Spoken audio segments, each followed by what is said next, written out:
Mshukuru Bwana kwa sababu ya neno lake.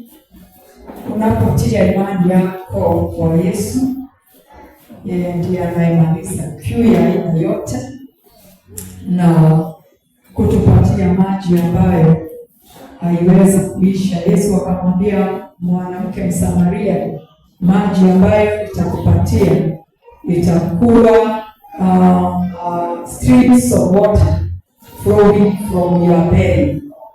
Itakuwa ni mto wa maji ya uzima inayofurika kutoka kwa tumbo lako, na tumbo lake ni roho yake.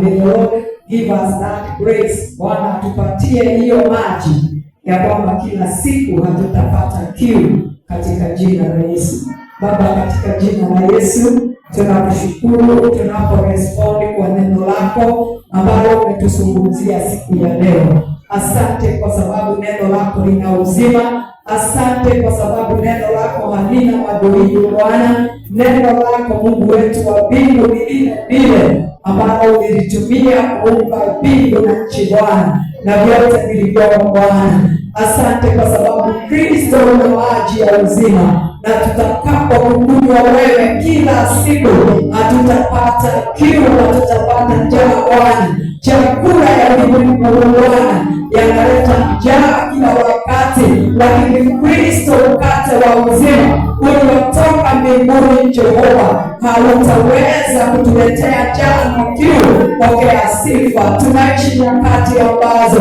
kuna njaa na kiu ya aina zote. Hata Bwana watu wanatoka kutoka upande mmoja kwenda mwingine kulitafuta neno lako Bwana. Asante kwa sababu neno lako liko pamoja nasi popote tuendapo. Wewe unatunenea kwa njia tofauti Bwana. Tusaidie kuzingatia sauti yako na neno lako. Asante kwa sababu kutoka asubuhi umetunenea. Tusaidie Bwana hata kuweka imani katika neno hilo, katika jina la Yesu Kristo. Neno hilo likafanye kazi katika maisha yetu na kubadilisha hali zetu katika jina la Yesu Kristo. Tunakushukuru Baba wetu wa uzima. Asante kwa sababu wewe ndio unatupatia neno hilo. Bariki Mungu wetu Simon Peter na uongezee katika hazina yake neno hilo Bwana ambalo tumesikia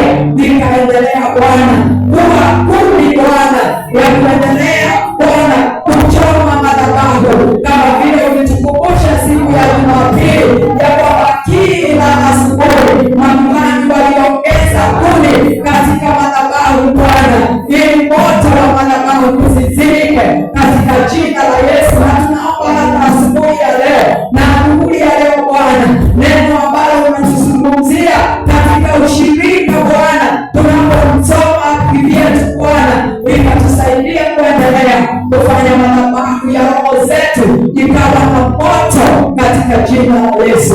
Tunakushukuru Bwana.